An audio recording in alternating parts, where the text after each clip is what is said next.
Should you talk to people you know about your business or your products? Well, I think it would be crazy not to. But there is a way to do this. And just to give you an example, one of my business is renting snowmobiles, boats, bikes, in terms of dirt bikes and ATVs. So that's one of my business, and we have a couple locations, and that's a really, really interesting business because when people come, they're happy, they're on vacation. It's a great business. It works very well. Now, here's what I found. Over the years, you would think that everybody in my family rented from me.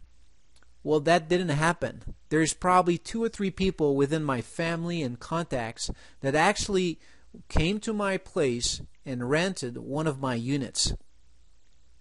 Now, did I go mad at them? Not at all. What I knew is they were just not the typical customer for my product. Okay?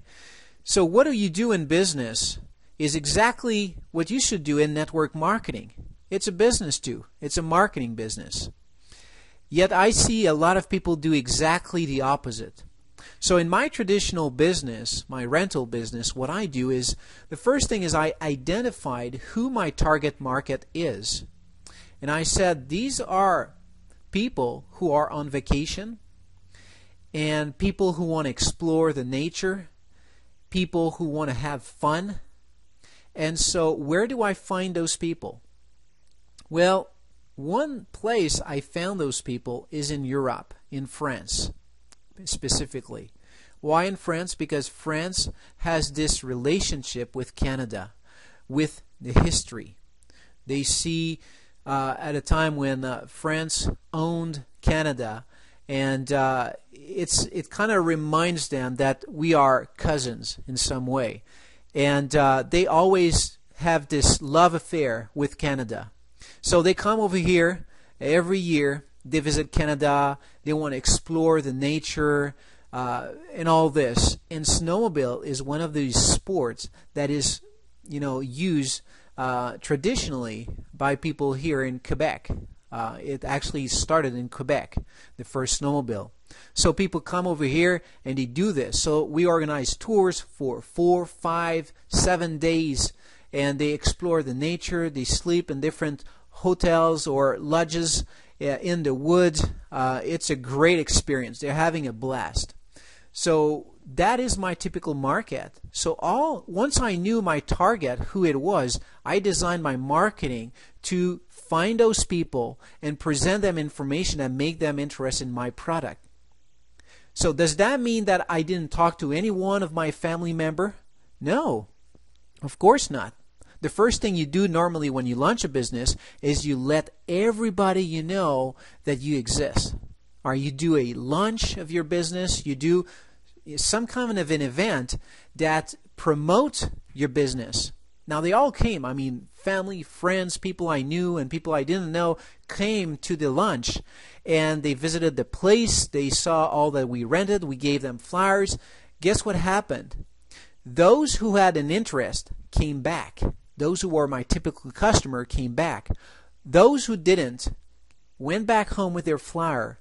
But once they had, friends came over for the weekend or whatever, they were able to say, hey, I got a friend of mine or I got a family member who owned this rental business. We should go on a snowmobile tour. You want to do this? I know of someone who has what you're looking for. All right, they're able to refer me customers. You should do the exact same thing with your network marketing business. But here's the typical scenario. You join the business and you're told to talk to everyone you know. Why? Because they say these products, everyone will love them. Well, it looks like this on the surface, just like my snowmobile business. You'd think, oh yeah, it's great. Everybody will want to do a snowmobile tour. But not everyone will want to do this. And here's why. The strategy that people are using to build their network marketing in terms of contacting their friends, family, is exactly the reason people quit. They quit because they had false expectations of the business. They thought everybody would want the product. And that is not true. So when they see that things don't happen as planned, they think it doesn't work. The business doesn't work, the product doesn't work, nobody wants this. Well, it's not true. It's just that you're not addressing yourself to the right people.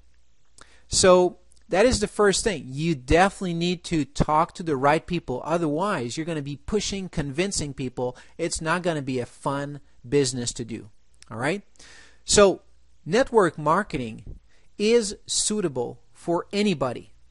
But different products categories or different products or companies are not suitable for everyone. You see, products are really broken down into groups. In the marketing world, we call that niches or target markets. So let's suppose your company sells women bikinis. Well, is that suitable for the mechanic who works on cars? It is not suitable because that person cannot familiarize with it. They cannot get comfortable with this type of product. So that would be a category niche. But there's also other niches that you need to really be aware of, and it would be like product quality niches. Now, to give you an example, I recently met a woman who looked into our catalog, and she was kind of interested in one shampoo, one particular product for the hair. And it was a shampoo, basically. And she said, I have a little bit of thinning hair, and I'm kind of beginning to be concerned about that. It looks like your shampoo would do great for me. And when she asked for the price, I told her it's 20-something, $25. She basically hit the roof. I mean, she couldn't believe that she would buy a shampoo of $25 when she can get one for $5 at the grocery store. Now, it wouldn't matter what I did. I would never have been able to convince her because she's not comfortable with the idea that someone would be so stupid to pay $25 for a bottle of shampoo when he can get one for $5. In other words, she saw everything as the same. She couldn't care less, to basically even dig deeper to look at the actual ingredients and see that there's something different about this $25 shampoo.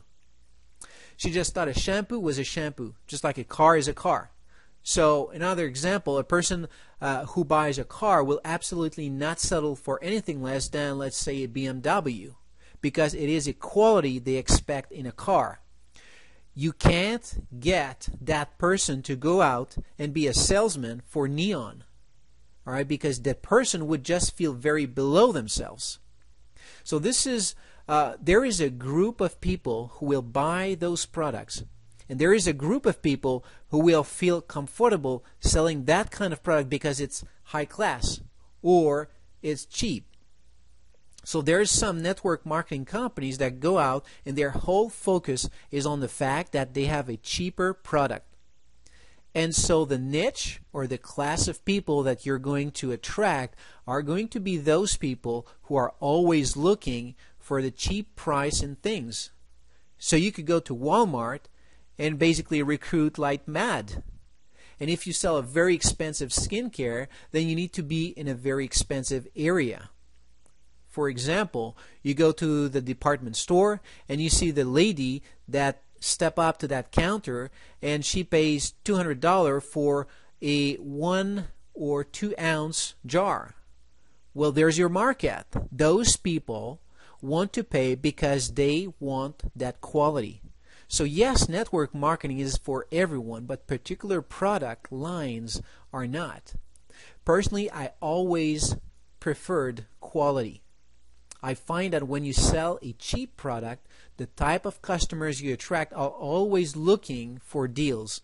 And you have to replace those customers that you just lost because they found a better deal somewhere, and you need to replace with a new one, a new customer. But when you sell quality, those people are loyal to you. They stay on the product and keep buying because they cannot get the same results elsewhere.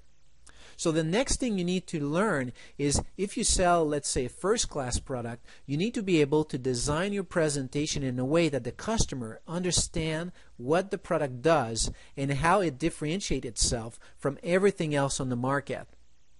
Then and only then will you have a real loyal customer.